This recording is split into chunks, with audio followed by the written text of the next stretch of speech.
Alléluia. Voilà. Encore une fois, un shalom, c'est-à-dire que la paix de Dieu vous soit accordée. Je cesse de dire, de partager cette pensée d'un auteur chrétien qui a dit, dans le mot grâce et paix, nous avons dans ces deux mots tout le contenu de la bénédiction divine. La grâce et la paix. Oui, que la grâce et la paix de notre Seigneur Jésus-Christ vous soient multipliées. Merci Seigneur. Eh bien, ce dimanche, nous allons terminer notre message en série qui a comme thème « Marcher avec Dieu ». Les techniciens vont m'aider pour dire c'est le 15e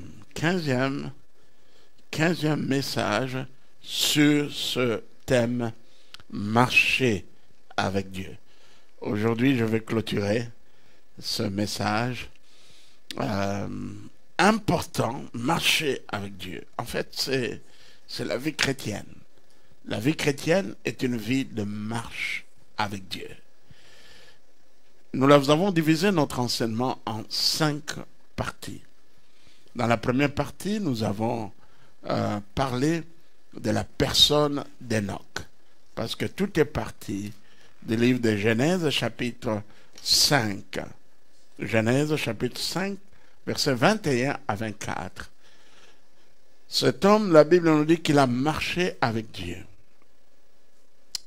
Et puis, cet homme fut pris par Dieu.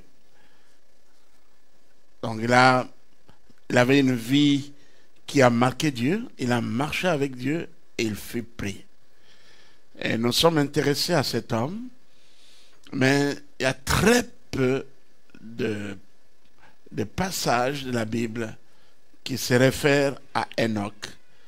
Mais les 2 ou 3 versets que nous avons, versets 21, 22, 24, disent beaucoup. Et je vais lire cela. Genèse, chapitre 5, versets 21 à 24. Enoch, âgé de 65 ans, engendra Methushélah. Enoch, après la naissance de Methushélah, marcha avec Dieu 300 ans. Il marcha avec Dieu 300 ans. Et il engendra des fils et des filles. Tous les jours d'Enoch furent de 365 ans. Enoch marcha avec Dieu, puis il ne fait plus parce que Dieu le prit. Dieu l'a pris. Donc Enoch avec Élie sont 2 hommes, les 2 hommes de la Bible, nés de femmes, eh bien, qui n'ont pas connu la mort. Ils furent enlevés. Nous disons que nous avons dans ces 2 hommes la préfiguration de l'enlèvement. La préfiguration de l'enlèvement. Oui, il y a un autre exemple de l'enlèvement. Jésus qui est monté au ciel. Donc si nous prenons le cas de Jésus, nous avons 3 exemples de l'enlèvement, préfiguration de l'enlèvement. Et l'apôtre Paul, dans 1 Thessaloniciens chapitre 4, verset 13, et il parle aussi de l'enlèvement des croyants, un grand enseignement de l'enlèvement. Et voilà, vous savez, le retour de Jésus-Christ est un enseignement important, capital. Et là, ici chez nous, là, dans l'assemblée où Dieu m'a établi comme berger, nous avons eu l'année passée un séminaire de 2 semaines, donc 12 jours exactement, sur le retour de Jésus-Christ. Parce que je regarde cet enseignement comme important. Et nous avons même publié ou édité un syllabus avant la fin de cette année, avec la grâce de Dieu. Nous comptons publier un livre sur le retour de Jésus-Christ. Et ceci peut être utilisé dans les écoles bibliques, etc. Le reste, par la grâce de Dieu, j'ai eu à élaborer un syllabus riche pour notre Institut biblique et de théologie. Eh bien, j'ai enrichi encore cela. Et voilà. Donc, un enseignement important. Le retour de Jésus-Christ est un stimulant pour nous les chrétiens. Le retour de Jésus-Christ, c'est l'espérance bénie de l'Église. Alléluia. L'espérance bénie de l'Église. Et l'Église, depuis sa naissance, depuis les premiers chrétiens, eh bien, l'Église attend le retour de l'époux qui est Jésus-Christ. Amen. En fait, lorsque nous dans l'étude de retour de Jésus-Christ, nous voyons Jésus-Christ, son retour en deux phases. Dans la première phase, Jésus-Christ va s'arrêter dans les airs. C'est ce que l'apôtre Paul nous dit dans 1 Thessaloniciens, chapitre 4, verset 13. J'aimerais bien lire cela. Prenons nos Bibles, nous allons dans 1 Thessaloniciens, chapitre 4, verset 13. Et l'apôtre Paul voulait encourager les Thessaloniciens qui se demandaient le sort des chrétiens qui mouraient. Et certainement, ils pensaient, et cela est juste, vous savez, l'église de Thessalonique était une église qui attendait d'une manière fiévreuse le retour de Jésus-Christ. Ils s'attendaient à ce que les retours de Jésus-Christ surviennent à leur temps. En leur temps. Et 1 Corinthiens chapitre 4 verset 13, la Bible dit ceci: nous ne voulons pas, frères, que vous soyez dans l'ignorance au sujet de ceux qui dorment, afin que vous ne vous affligez point, afin que vous ne vous affligez pas comme les autres qui n'ont point d'espérance. Alléluia. Là, l'apôtre Paul fait une distinction entre ceux qui sont en Christ et ceux qui ne sont pas en Christ. Nous, la mort, c'est la porte d'entrée pour rencontrer le Seigneur. Heureux dès à présent, nous dit lui un psaume, ceux qui meurent en Christ. Heureux dès à présent, ceux qui meurent en Christ. Car si nous croyons que Jésus-Christ est mort et qu'il est ressuscité, croyons aussi que Dieu ramènera par Jésus et avec lui ceux qui sont morts. Voici en effet ce que nous vous déclarons d'après la parole du Seigneur. Nous les vivants, restés pour l'avènement du Seigneur, nous ne dévancerons pas ceux qui sont morts.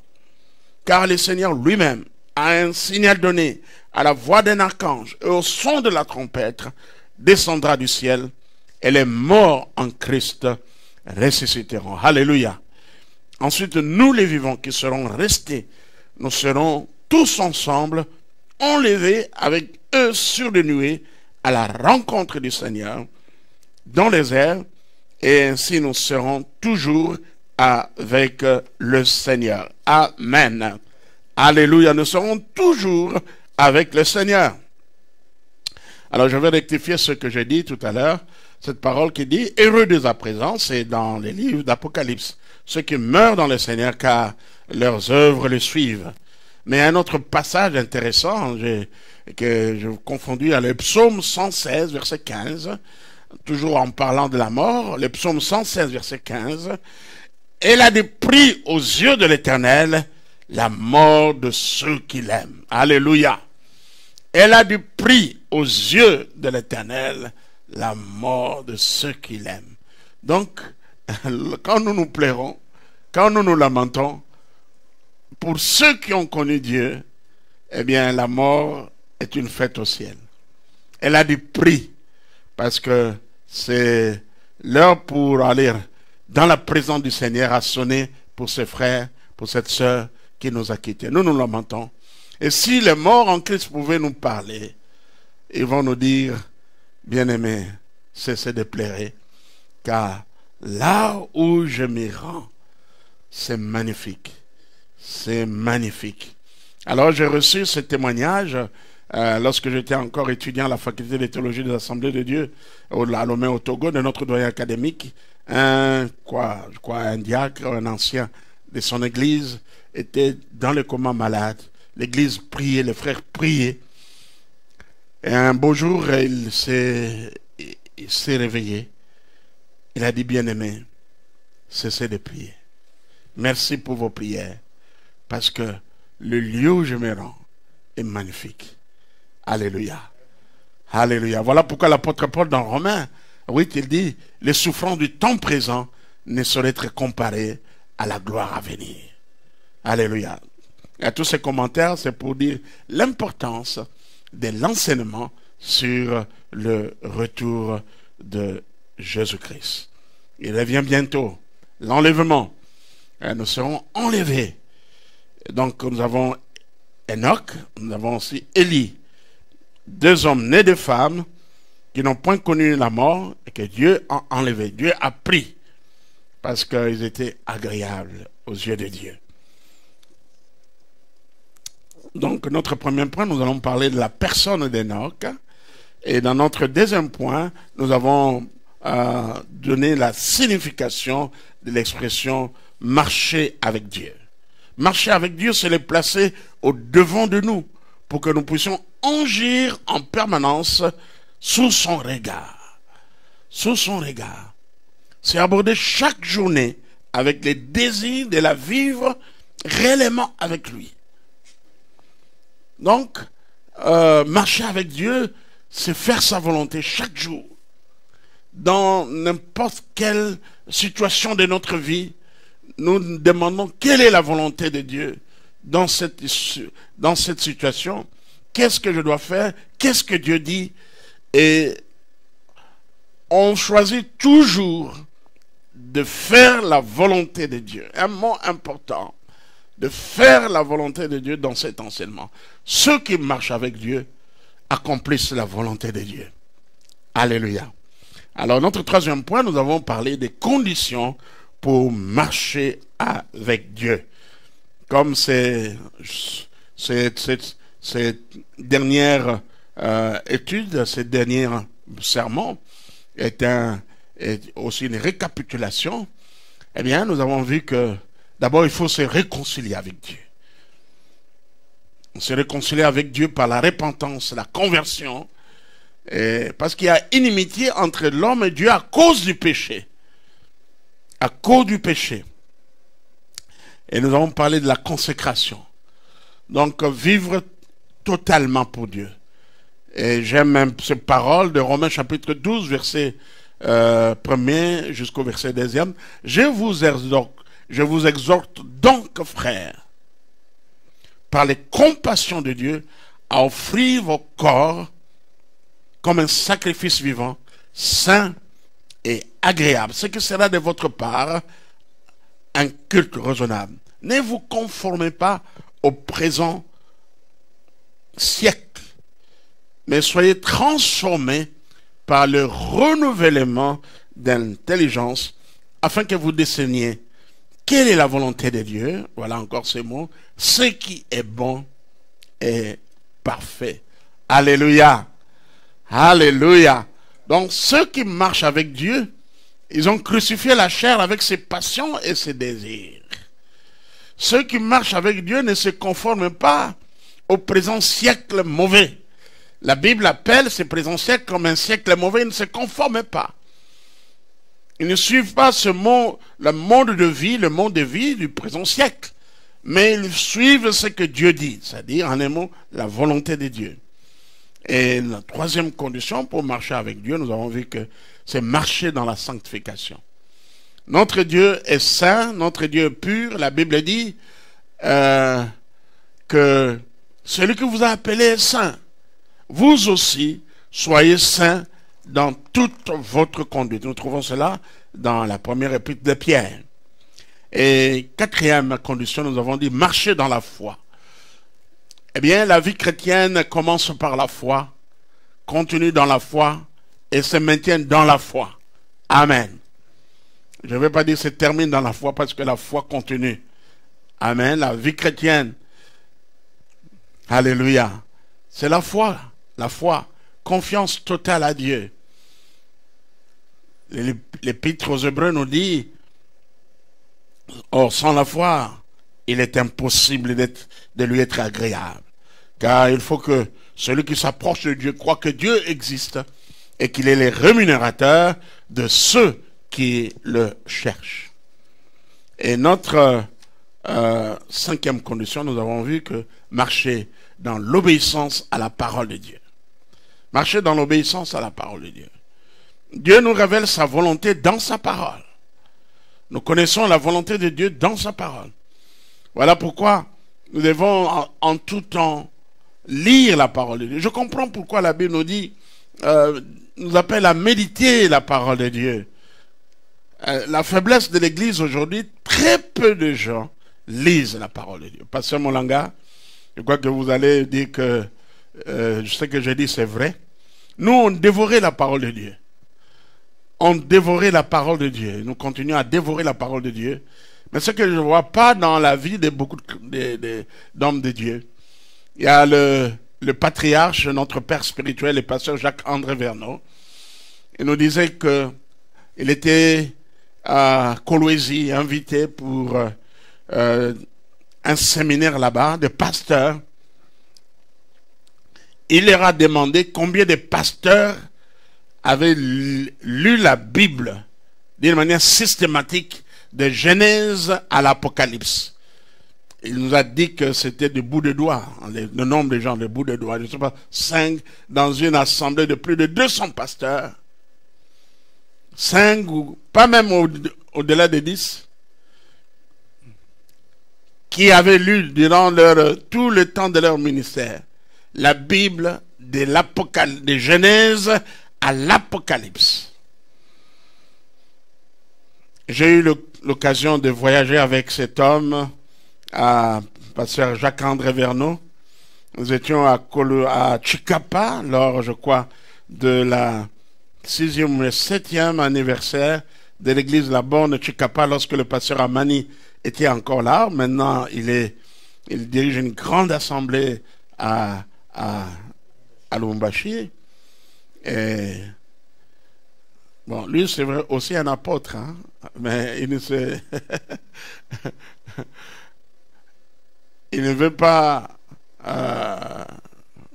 s'arracher ce titre-là comme certaines personnes qui changent.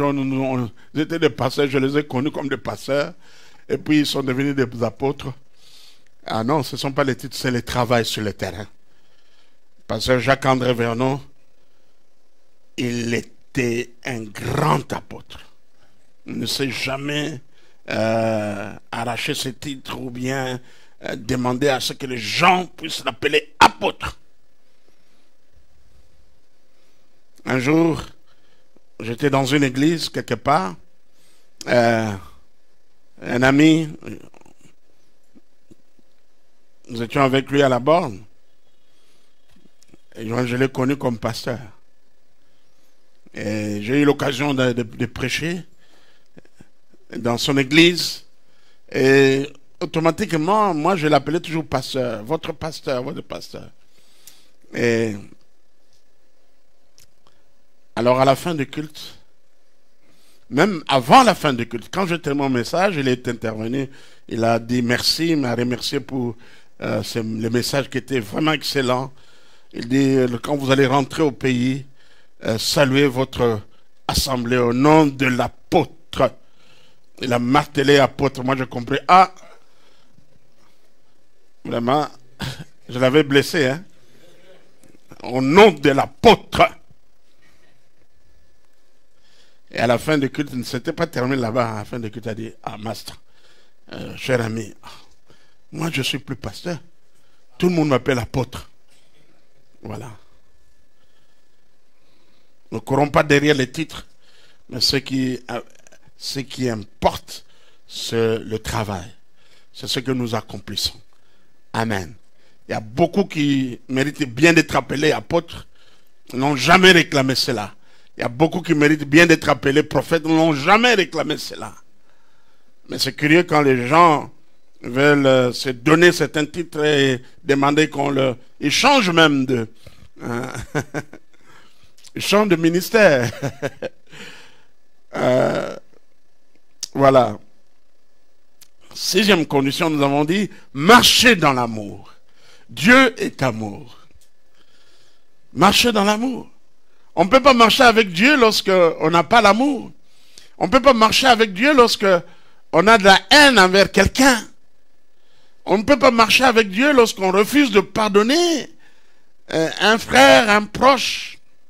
Vous refusez de pardonner votre prochain. Dieu ne va pas marcher avec vous. Et septième condition, nous avons dit marcher dans l'humilité. Dieu veut des hommes et des femmes humbles. Un orgueilleux ne peut pas marcher avec lui. D'ailleurs, nous avons défini l'orgueil comme la déification de soi. Non, la Bible nous dit que Dieu est l'orgueil. Dieu est l'orgueil. Notre quatrième point était les obstacles dans la marche avec Dieu. Les obstacles dans la marche avec Dieu. Nous avons retenu deux grands obstacles. D'abord, le péché. Le péché est un grand obstacle. Le péché rend la communion du croyant avec Dieu. Et lorsque le croyant persiste dans le péché, continue à vivre dans le péché, ça peut aller jusqu'à la rupture de la relation avec Dieu. Voilà, il faut bien retenir ça, communion et relation. Lorsque nous péchons, c'est la communion qui est brouillée avec Dieu. Il faut la repentance pour que la communion soit restaurée. Ceci arrive même dans le foyer. Et il y a eu un problème entre madame et monsieur. Et on s'est échangé des mots. L'un des partenaires était frustré, choqué. Vous voyez que la communion n'est pas comme avant. Vous passez comme ça sans dire chérie ou comme ça. Et puis après, bon, on vient se réconcilier. Mais la relation est toujours là. Mais attention, lorsque la communion est brouillée, en tout temps, ça peut aller jusqu'à la rupture de la relation dans le domaine du mariage. C'est ce qu'on appelle les divorces. Divorce. La même chose dans notre relation avec Dieu. Quand nous péchons, la relation n'est pas coupée. Nous sommes là, en fils de Dieu, mais on n'a plus de communion. Il faut passer par la repentance. Avouer ses fautes. Celui qui avoue ses transgressions, les abandonne et les délaisse, obtient miséricorde. Alors, l'autre obstacle, le deuxième obstacle, grand obstacle dans la marche avec Dieu, c'est l'orgueil. Un orgueilleux ne peut pas marcher avec Dieu. Voilà. Et notre cinquième point, les bénédictions qui accompagnent ceux qui marchent avec Dieu. Les bénédictions qui accompagnent ceux qui marchent avec Dieu. Et j'ai retenu 9 bénédictions. Ce n'est pas une liste exhaustive, vous pouvez en trouver d'autres. D'abord, la communion avec Dieu. C'est une grâce de nous approcher de ce Dieu-là. Ce Dieu, la communion, c'est la communication, c'est l'échange, c'est le partage, c'est l'intimité. Quelle grâce, nous, des hommes marqués par le péché, de nous présenter dans la présence de Dieu. C'est Dieu transcendant. C'est Dieu puissant. Que nous puissions nous approcher de ce Dieu. Communier avec lui. L'appeler notre Père. C'est une grâce. Deuxième bénédiction, nous allons parler de la direction divine. Dieu dirige le pas de ceux qui marchent avec lui. D'ailleurs, c'est clair. Quand on dit marcher avec Dieu, ça veut dire que nous suivons ses traces. C'est que nous faisons, nous accomplissons sa volonté. La troisième bénédiction, c'est la protection divine.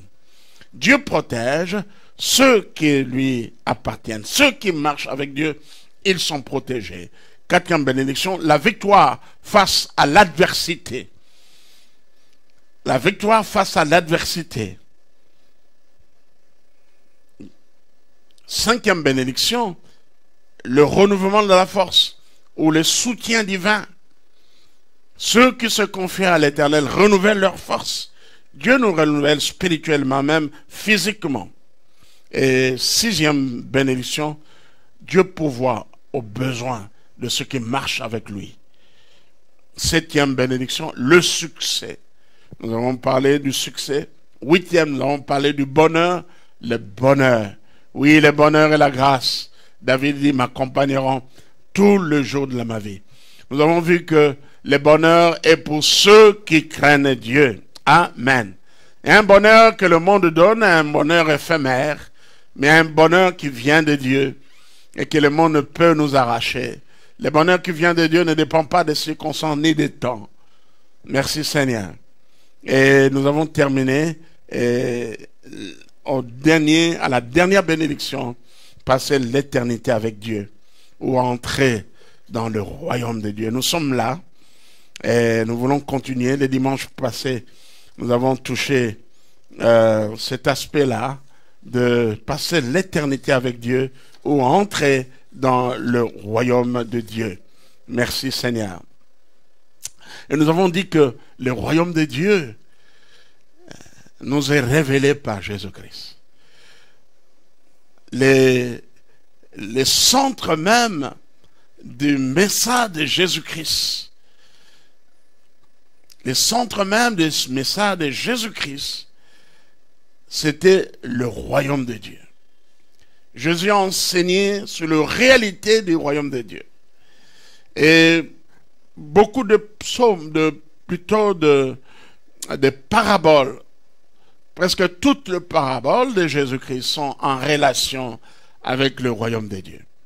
C'est ainsi que nous trouvons l'expression « le royaume de Dieu est semblable à ». Le royaume de Dieu est semblable à. Jean-Baptiste aussi a prêché le royaume de Dieu. Il a dit « Répentez-vous car le royaume des cieux est proche ».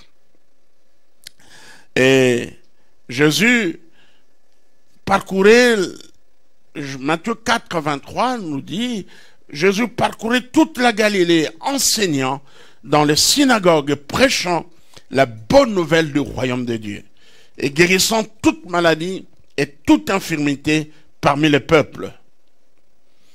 Nous avons vu aussi dans Luc chapitre 4, verset 43, là où Christ dit, il faut que j'annonce la bonne nouvelle du royaume de Dieu.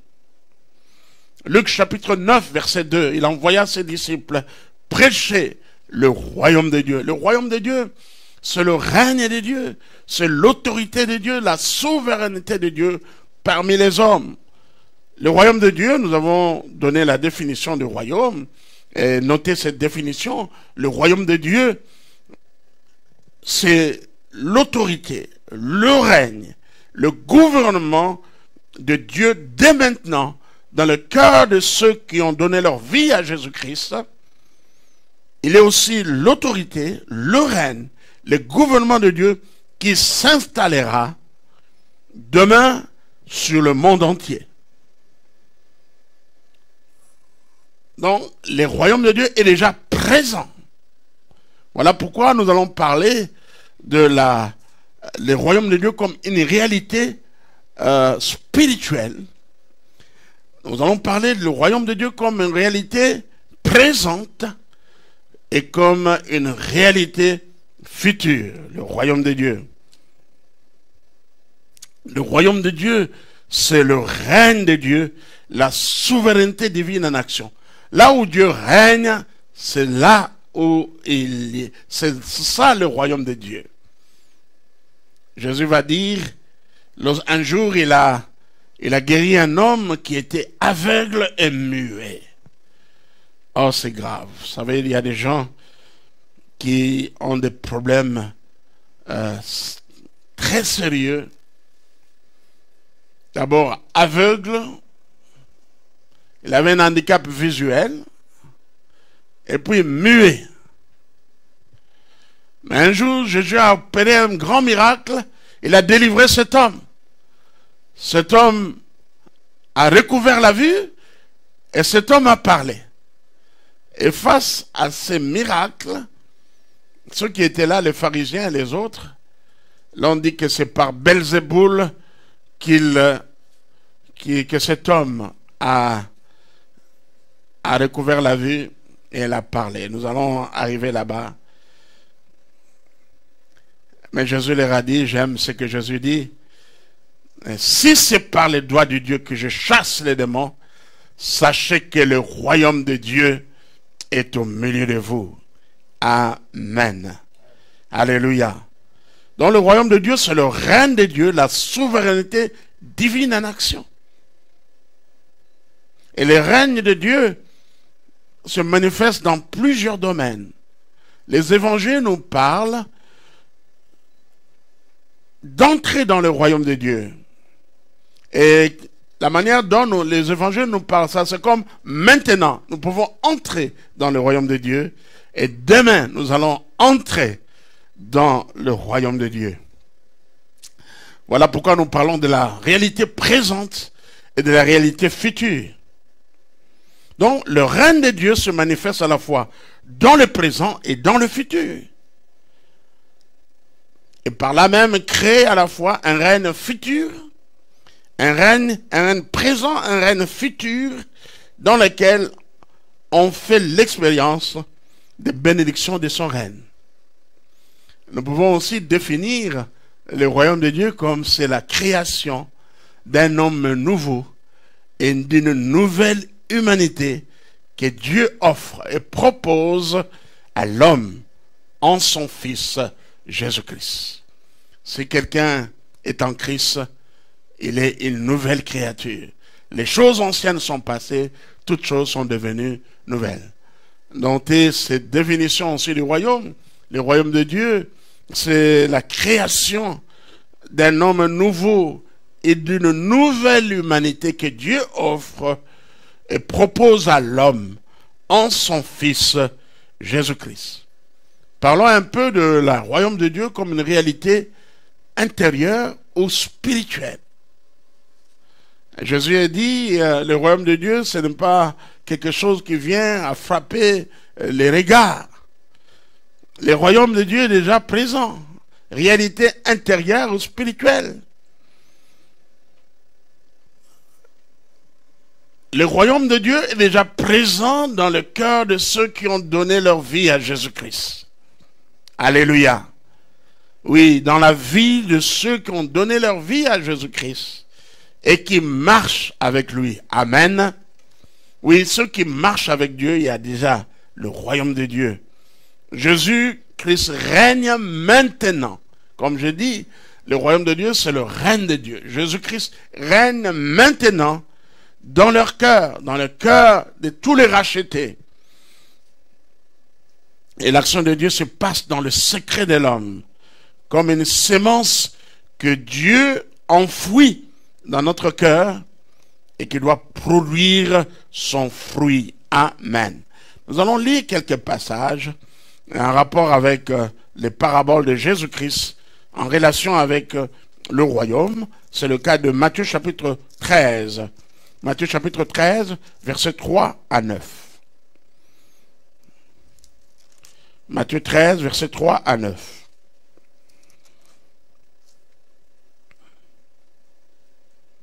Il leur parla en parabole sur beaucoup de choses et dit, un semeur sortit pour semer. Comme il semait, une partie de la sémence tomba le long du chemin. Les oiseaux vinrent et la mangèrent. Une autre partie tomba dans les endroits pierreux, où elle n'avait pas beaucoup de terre. Elle leva aussitôt parce qu'elle ne trouva point un sol profond. Mais quand le soleil parut, elle fut brûlée et sécha, faute de racines. Une autre partie tomba parmi les épines. Les épines montèrent et l'étouffèrent. Une autre partie tomba dans la bonne terre. Elle donna du fruit, un grain 100, un autre 60 et un autre 30. Que celui qui a des oreilles pour entendre. Bien sûr, ça a troublé les disciples qui en privé ont demandé au Seigneur, c'est quoi, ô Dieu, ce que vous avez dit. Suivons et lisons l'explication, la lumière que Jésus a apportée à ses disciples, au verset 18. 18 jusqu'au verset 23. Vous donc, écoutez ce que signifie la parabole du semeur. Lorsqu'un homme écoute la parole du royaume la parole du royaume, et ne la comprend pas, le malin vient et enlève ce qui a été semé dans son cœur. Cet homme est celui qui a reçu la sémence le long du chemin. Celui qui a reçu la sémence dans les endroits pierreux, c'est celui qui entend la parole et la reçoit aussitôt avec joie. Mais il n'a pas de racines en lui-même. Il manque de persistance. Et dès que survient une tribulation ou une persécution, à cause de la parole, il trouve une occasion de chute. Celui qui a reçu la sémence parmi les épines, c'est celui qui entend la parole, mais en qui les soucis du siècle et la séduction des richesses étouffent cette parole et la rendent infructueuse. Celui qui a reçu la sémence dans la bonne terre, c'est celui qui entend la parole et la comprend. Il porte du fruit. Et un grain en donne 100, un autre 60, un autre 30. On peut dire Amen. Alors je prie pour que votre cœur soit cette terre préparée, qui est prête à recevoir la parole et porter du fruit. Amen. Celui qui a reçu la sémence dans la bonne terre. Que votre cœur soit cette bonne terre préparée et prête à recevoir la sémence et porter des fruits. C'est ici que nous pouvons trouver les réponses à la question de la non-croissance, manque de croissance de plusieurs chrétiens. Ils sont dans l'église, ils écoutent la parole du royaume, mais le résultat n'est pas toujours le même. Le résultat n'est pas toujours le même. Il y a même des gens qui sont distraits lorsqu'ils écoutent la parole. C'est ceux qui reçoivent la parole comme le long du chemin. Et à d'autres, eh bien, c'est lorsque la sémence tombe sur la pierre, leur cœur ressemble à une pierre. Ils ont besoin d'un traitement spirituel. Alléluia. Les endroits pierreux, celui qui entend la parole et la reçoit aussitôt avec joie, mais n'a pas de racines en lui-même, il manque de persistance. Et dès que survient une tribulation ou une persécution à cause de la parole, il trouve une occasion de chute. Oh, magnifique. Jésus-Christ est le plus grand enseignant que le monde a connu. Alléluia. Il y en a beaucoup de chrétiens. Moins de problèmes, moins de difficultés dans la maison, tout cela. Vous nous voyez, eh bien, abandonner la foi, perdre la foi, murmurer. Mais il y a aussi cette catégorie de personnes dont la sémence tombe dans les épines. Le souci du siècle présent et la séduction des richesses les éloignent du Seigneur. Et c'est triste. Mais soyons tous, et je prie que vous soyez tous, ces hommes, ces chrétiens, qui ont leur cœur est semblable à une bonne terre. Amen. Que Dieu soit loué. Il y a beaucoup de passages de la Bible, c'est pourquoi je dis que l'action de Dieu se passe dans le secret de l'homme, comme une semence que Dieu enfouit dans notre cœur et qui doit produire ses fruits.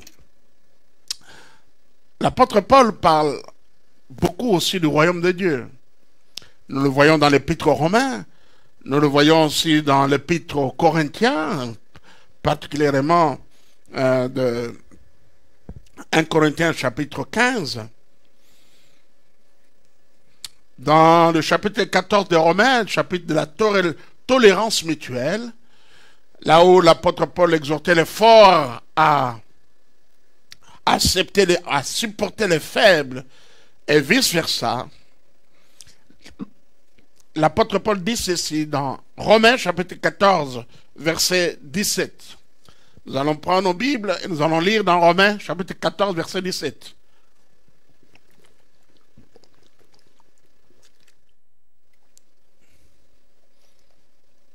le royaume de Dieu, ce n'est pas le manger ou le boire, mais la justice, la paix et la joie par le Saint-Esprit. Amen. Alléluia. Ce n'est pas le manger ou le boire, c'est la justice, la paix et la joie par le Saint-Esprit. Donc le Saint-Esprit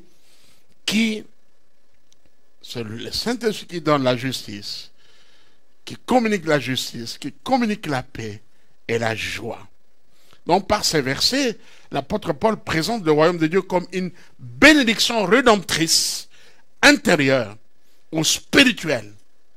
Le royaume de Dieu est présenté ici comme bénédiction rédemptrice, intérieure ou spirituelle. Car au verset précédent, l'apôtre Paul dit ici, au verset 16, il dit que votre privilège ne soit pas un sujet de calomnie. Parlons du royaume de Dieu comme une réalité présente. Notez que le début du ministère de Jésus-Christ sur la terre était le début de l'établissement du royaume de Dieu dans le monde. Notez cela, cela est important. Le début du ministère de Jésus-Christ marque le début de l'établissement du royaume de Dieu dans le monde. Oui, le royaume de Dieu est parmi nous. Il nous est proposé et offert dès maintenant.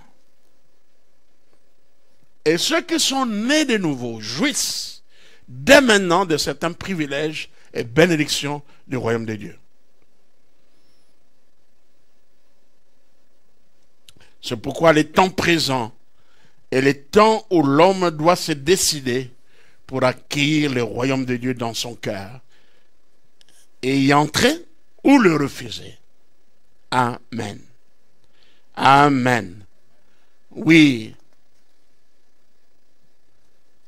On peut entrer dans le royaume de Dieu aujourd'hui. Et le règne de Dieu se manifeste dans les siècles présents. Et les hommes peuvent accomplir dès maintenant certaines bénédictions du règne de Dieu. J'ai évoqué tout à l'heure la guérison de cet homme qui était aveugle, cet homme qui était aussi muet. Et les pharisiens incrédules ont attribué ce miracle à Satan, à Belzéboul, à un démon. Et lisons cette histoire dans Matthieu chapitre 12. Le verset qui nous intéresse ici, c'est 12, 28. Matthieu 12, 28.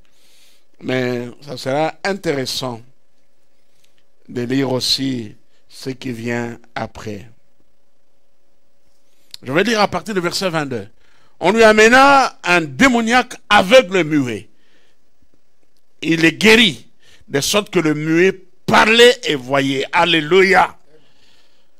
Toute la foule étonnée disait, n'est-ce pas là le fils de David? Le pharisien ayant entendu cela dire, cet homme ne chasse les démons que par Belzéboul, prince des démons.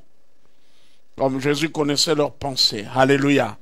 Parce qu'il est omniscient. Ça, c'est celui qui connaît les pensées des autres. Il n'est peut-être que Dieu. Alors Jésus-Christ est Dieu parce qu'il est omniscient. Comme Jésus connaissait les pensées, il leur dit, tout royaume divisé contre lui-même est dévasté. Et toute ville ou maison divisée contre elle-même ne peut subsister. Si Satan chasse Satan, il est divisé contre lui-même. Comment donc son royaume subsistera-t-il? Et si moi je chasse les démons par Belzéboul, vos fils, par qui les chassent-ils? C'est pourquoi ils seront eux-mêmes vos juges. Écoutez cette parole. Mais si c'est par l'Esprit de Dieu que je chasse les démons, le royaume de Dieu est donc parmi vous. Amen. Le royaume de Dieu est parmi vous. Et une autre fois, les pharisiens lui ont posé la question de connaître quand est-ce que viendra son règne. Dans Luc chapitre 17, versets 20 à 21, Luc 17, 20 à 21, Jésus, voici sa réponse, il dit, le royaume de Dieu ne vient pas de manière à frapper les regards. On ne dira point, il est ici, il est là, car voici, le royaume de Dieu est au milieu de vous. Amen. Amen. Donc, le royaume de Dieu est un domaine dans lequel les disciples de Jésus-Christ, ils sont déjà entrés. En effet, l'apôtre Paul dit ceci aux Corinthiens, Colossiens chapitre 1, verset 13. Dieu nous a délivrés de la puissance des ténèbres et nous a transportés dans le royaume du Fils de son amour. Amen. Colossiens chapitre 1, verset 13. Dieu nous a délivrés de la puissance des ténèbres et nous a transportés dans le royaume du Fils de son amour. Oui, le royaume de Dieu est présenté comme un domaine dans lequel les disciples de Jésus-Christ... Ah là, maintenant, je vais parler de... Ils sont déjà entrés. Mais il y a aussi des passages de la Bible qui nous montrent que nous allons y entrer dans le futur. Voilà pourquoi nous disons que le royaume de Dieu est une réalité spirituelle, est une réalité présente, le royaume de Dieu est une réalité future. Amen. Amen. Eh bien, nous sommes entrés spirituellement, mais nous allons entrer physiquement, non avec ce corps de la chair et du sang, mais un corps incorruptible. L'apôtre Paul en parle dans 1 Corinthiens chapitre 15. Donc l'établissement final est total, je dis bien l'établissement final et total du royaume de Dieu est à venir. Au retour de Christ, le royaume de Dieu sera visible physiquement. Jésus-Christ sera sur cette terre le roi des rois et le seigneur des seigneurs pendant le millénium. Un règne de 1000 ans de paix totale sur toute la terre.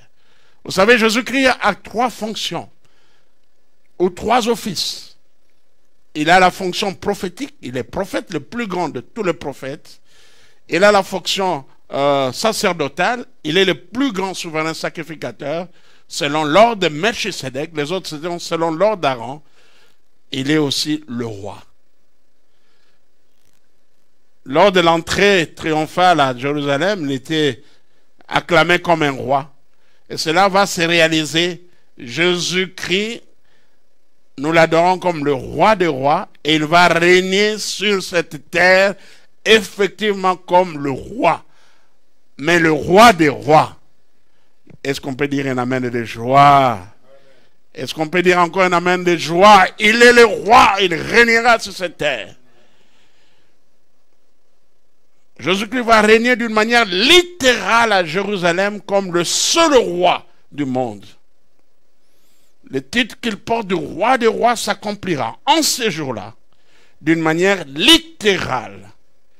Et ce rien ne va inaugurer l'instauration d'une période de paix et de justice sur toute la terre, une période de 1000 ans appelée millénium. Amen. Alléluia. Et rappelez-vous que je vais donner le dimanche passé 2 conditions principales pour entrer dans le royaume de Dieu. Il faut être né de nouveau. Jésus a dit à Nicodème, si quelqu'un est né d'eau et d'esprit, il ne peut entrer dans le royaume de Dieu. Deuxième condition, faire la volonté de Dieu. Matthieu chapitre 7, 21 et 22. Ce ne sont pas tous ceux qui me disent Seigneur, Seigneur, qui entreront dans le royaume des cieux, mais celui-là seul qui fait la volonté de mon Père. Amen. Vous êtes chrétien, vous êtes né de nouveau, gloire à Dieu. Mais il vous reste une chose, accomplissez chaque jour la volonté de Dieu. Parce qu'à ceux-là qui se disent chrétiens, à ceux-là qui se disent pasteurs, prophètes, apôtres, docteurs, qui ne font pas la volonté de Dieu, le Seigneur leur dira, éloignez-vous de moi, je ne vous connais point, vous qui commettez l'iniquité. Alléluia. Alléluia. Oui, faire la volonté de Dieu. Vous savez, la croissance spirituelle est très importante. La croissance spirituelle nous rassure. C'est la garantie pour entrer dans le royaume de Dieu. Et je l'ai dit dans mon enseignement sur le fruit de l'esprit. J'ai terminé l'enseignement sur le fruit de l'esprit le mercredi passé, une étude biblique. J'ai dit que le fruit de l'esprit est le visa pour entrer au ciel. Amen. Ce ne sont pas les dons que vous avez, les dons que vous avez qui vont vous faire entrer au ciel, mais le fruit de l'esprit. Le fruit de l'esprit, c'est le travail du Saint-Esprit en l'homme. Amen. En fait, ceux qui font la volonté de Dieu produisent du fruit. Ceux qui font la volonté de Dieu croissent spirituellement. Je dis toujours, dans mon enseignement sur la croissance spirituelle, la croissance spirituelle est une conséquence normale d'une vie chrétienne normale, c'est-à-dire une vie chrétienne voulue par Dieu. Ceux qui mènent leur vie chrétienne normale, ils fuient le péché, ils se sanctifient, ils lisent la parole de Dieu, ils font la volonté de Dieu, eh bien, ils croissent spirituellement. Amen. Et nous avons un passage intéressant et nous allons terminer ici dans 2 Pierre. Dans 2 Pierre, chapitre 1er, à partir du verset 5. 2 Pierre, chapitre 1er, à partir du verset 5, et qui nous parle de la croissance, de la manière de bâtir notre foi. Nous trouvons, c'est notre responsabilité. La croître spirituellement est votre responsabilité. Dieu, à sa part, le Saint-Esprit est disposé à vous amener à grandir dans la foi, mais vous avez aussi une responsabilité. 1 Pierre, chapitre... qu'est-ce que j'ai dit?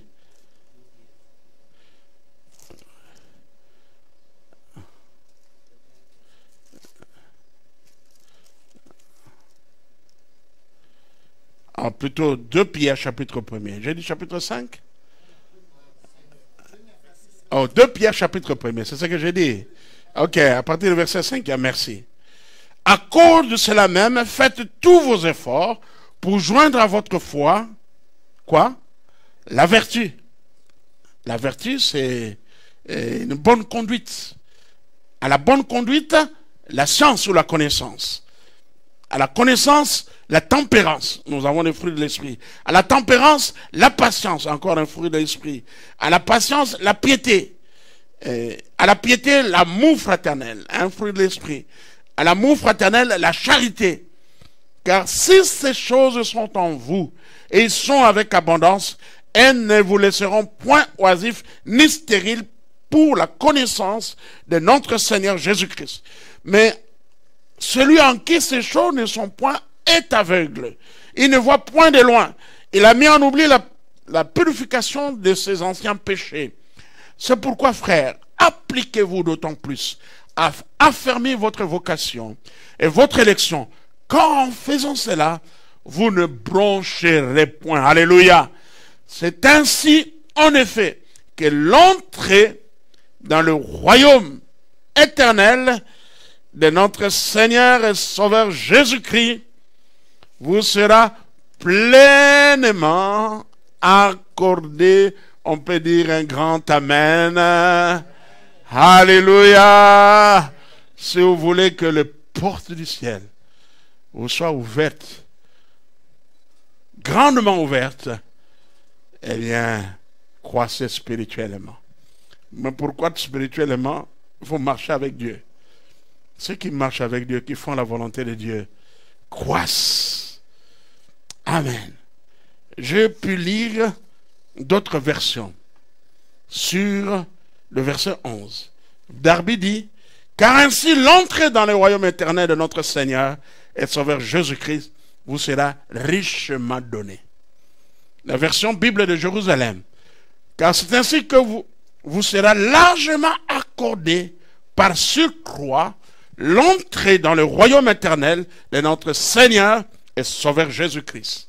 J'ai lu aussi parole de vie qui dit, c'est ainsi que vous sera largement accordé l'entrée dans le royaume éternel de Jésus-Christ, notre Seigneur et Sauveur. Oui, Dieu vous ouvrira largement l'entrée du royaume sans fin, du royaume de Jésus-Christ, notre Seigneur et Sauveur. Alléluia. La Bible, version Bible du Sommaire dit, ainsi vous seront grand ouvertes les portes du royaume éternel de notre Seigneur et Sauveur Jésus-Christ.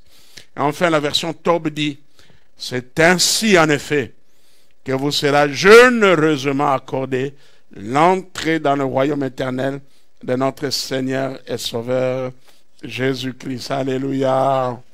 Alléluia. Et j'aime cette expression. J'aime cette expression. Pour illustrer cela, je compare cela aux étudiants qui passent en première session. Bien travaillé. Moi, votre serviteur qui prêche, je suis enseignant. J'enseigne depuis 1994. Donc j'ai 25 ans d'expérience dans l'enseignement biblique et théologique. Ça fait plaisir de corriger les feuilles des étudiants qui répondent très bien. Et chaque promotion, il y en a, ça ne manque pas. Mais on a de la peine devant certaines feuilles. Là, vous voyez même l'écriture, vous voyez la manière dont on écrit le français. Il passe à côté. Et je crois que Dieu aussi nous regarde comme ça. Vous savez, les étudiants, et des étudiants qui passent en première session.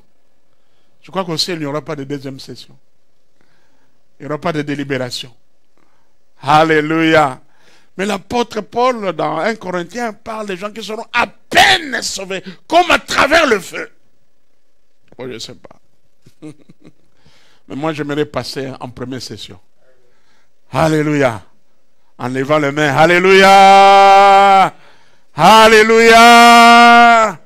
Sans on discute, qu'est-ce que vous pensez? Est-ce qu'on peut les délibérer? On peut les laisser aller? Oh non. C'est presque chaque année, on me demande, qu'est-ce que vous pensez de cet étudiant qui a échoué de votre cours? Est-ce que vous pouvez?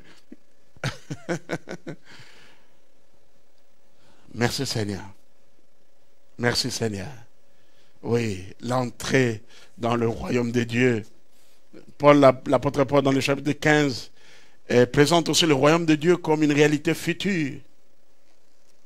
Dans 1 Corinthiens chapitre 15, versets 24, 25, 1 Corinthiens 15, 24 à 25, il dit, ensuite viendra la fin, quand il remettra le royaume à celui qui est Dieu et Père, après avoir détruit toute domination, toute autorité et toute puissance, car il faut qu'il règne jusqu'à ce qu'il ait mis tous les ennemis sous ses pieds.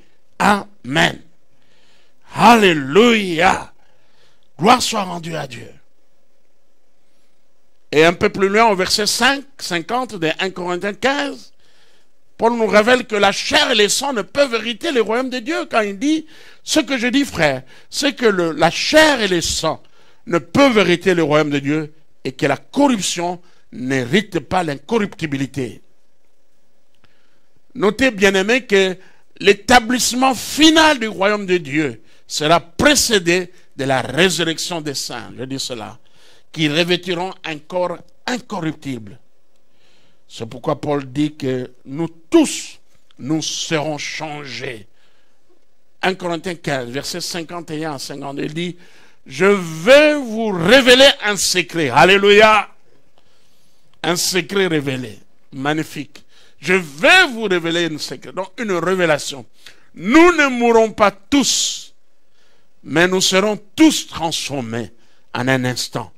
En un clin d'œil, au son de la trompette, car lorsqu'elle sonnera, les morts en Christ ressusciteront pour ne plus mourir, et nous serons tous transformés. Alléluia! Voici comment nous allons entrer dans le royaume physique de Dieu.